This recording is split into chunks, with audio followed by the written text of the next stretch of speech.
it all right with the judges if I take my name tag off?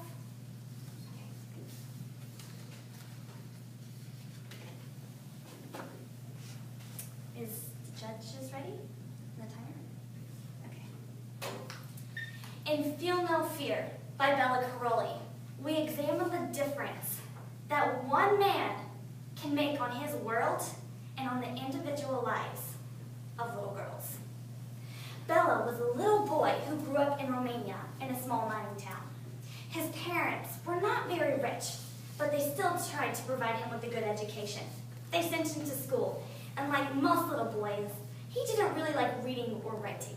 In fact, he hated it. What he really loved was sports. He could run the fastest, jump the highest, and became exceedingly amazing at boxing. By the time he graduated high school, he received scholarships to go to college and get his degree in sports medicine.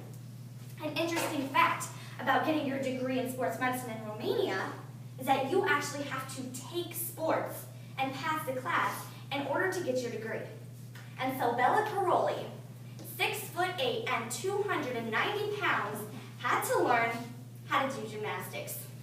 This was exceedingly difficult for him, so he went to the women's gymnastics team and made a deal with the coach. He said, "If I spot your girls, will you teach me how to do gymnastics?" And so the deal was struck. Bella worked very hard, and soon he was amazing at gymnastics. He competed on the men's team for 2 years. However, at one tournament, he fell and severely broke his arm, and that ended his gymnastics career.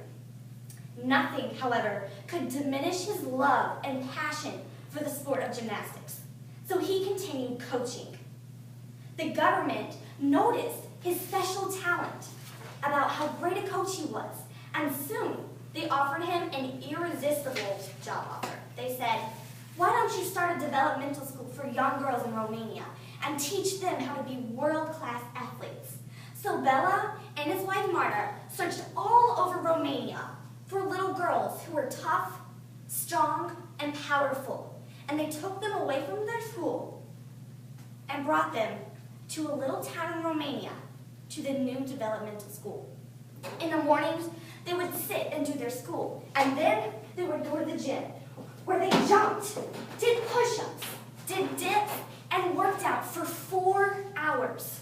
Then they would go back to the school and do more work. And then they went back to the gym and worked out for another 4 hours. A total of 8 hours a day, 6 days a week. That was how much they loved this sport, how much they were willing to give up to be special and to be unique. After less than 2 years of training, Bella took the girls to their first international competition. He lined them up from shortest to tallest, and he said, "You can do it. You have worked hard for this, and you know in your heart that you can do it. Now go out there and show them." And his little girls did exactly that. They went out and showed the world how great Romania was. Now the stereotypical gymnast back then looked like a ballerina. Around 5'8" and skinny as a twig, they were very graceful dancers. And Bella changed all of that. He brought in his little girls, who were around 4 feet tall, and showed them just how powerful and strong they could be. They dominated the competition with skills that had never been seen before. And that was the end of the ballerina gymnasts.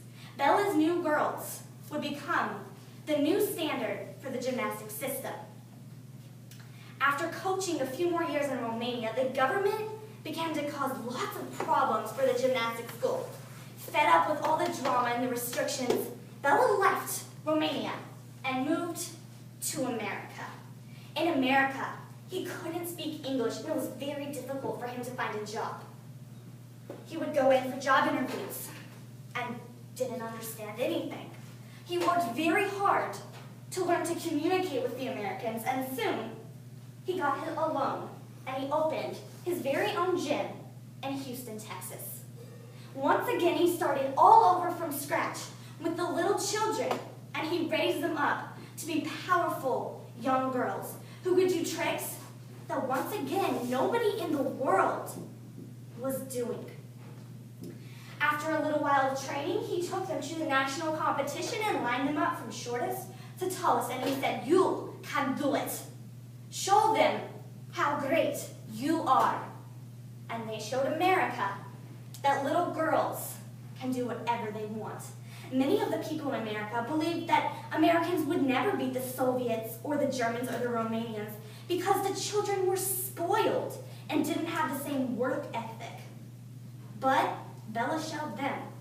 He showed them that you can take little girls and with dedication, determination, passion, and love, you can change them into anything. The girls did so well at that competition that 4 of Bella's girls qualified for the Olympics. So Bella and his girls loaded up onto the plane and flew to the American Games. They were competing against Romania and the Soviets and the Germans, and America had never won gold. Mary Lou Retton was all set up to take gold. She had done everything right. She had landed all of her tricks, danced, kicked, and was set to be the very first American all-around gold medal winner. The last event was vault. She stood before the runway and took a deep breath. She ran and vaulted, but hurt her foot on the landing. She finished, and she still had to do one more vault in order to get the gold. She talked with Bella, and he said, "You can do it." And so she did just that. She stood before the vault runway, saluted again, did a perfect vault, landing on one foot, and she won the gold medal for the first time in American history. As the national anthem played, Bella and his gymnast showed the world that you do not have to be 5'8" and extremely skinny and 20 years old to win gold. He showed them that 12-year-olds who are barely over 4 feet tall can be champions. They can be beautiful. They can be strong and powerful. And you can do whatever you want to do if you try as hard as you can. Bella reformed the gymnastics system. He got rid of the ballerinas and brought in the power packs. He lit the flame of American gymnastics and has been burning bright ever since.